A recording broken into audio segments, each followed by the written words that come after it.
Hei alle sammen! I dag skal vi lære å tegne en frosk. Hvis videoen går litt for fort, så har dere lov til å trykke på pause. Og slik kan man jobbe steg for steg.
Og når jeg er ferdig å fargelegge, kan dere trykke på pause.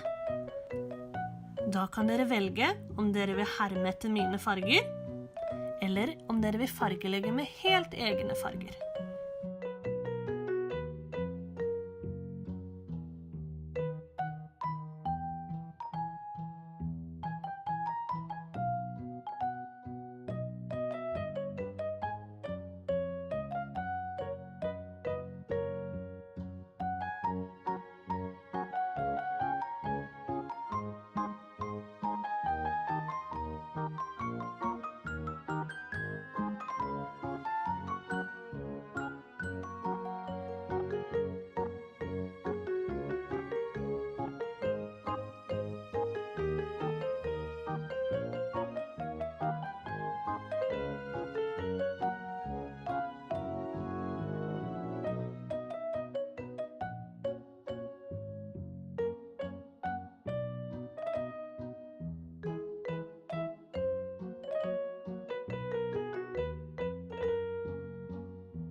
Så ses vi i neste video.